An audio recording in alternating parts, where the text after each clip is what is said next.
Bonjour. Dimanche, nous entendrons dans la première lecture un passage du livre de Samuel. Samuel, c'est ce jeune prophète qui, par 3 fois dans son sommeil, alors qu'il dort dans le temple, va entendre Dieu l'appeler. Et Élie va comprendre, son maître Élie va comprendre que Dieu l'appelle. Samuel entend Dieu d'abord parce qu'il est proche physiquement de Dieu. Il dort dans le temple. Et il entend Dieu aussi parce qu'il est en silence et en paix. Le silence, n'est-ce pas ce qui manque un peu dans nos vies?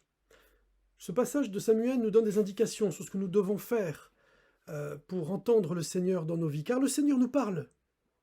Il met sur notre chemin des signaux, comme des petits cailloux qui parfois indiquent le chemin sur les chemins de montagne, vous savez.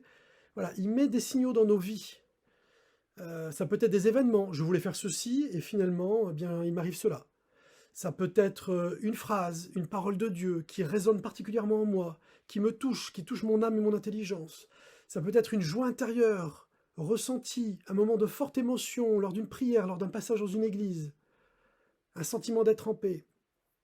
Alors posons-nous la question de savoir est-ce que nous sommes à l'écoute des signes que Dieu met dans nos vies?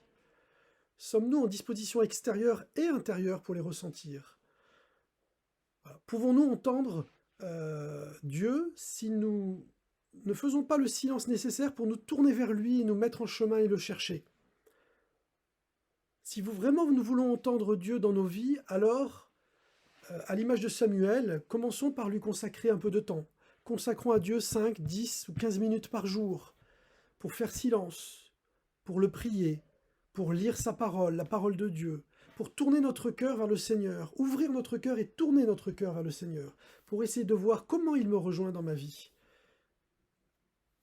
Alors nous pourrons dire avec Samuel, « Eh bien, me voici, Seigneur. Parle, Seigneur, ton serviteur écoute. » Et nous serons vraiment dans une disponibilité totale avec Dieu.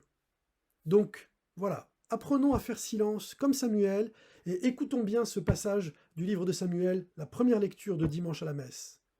Bon week-end à tous, au revoir.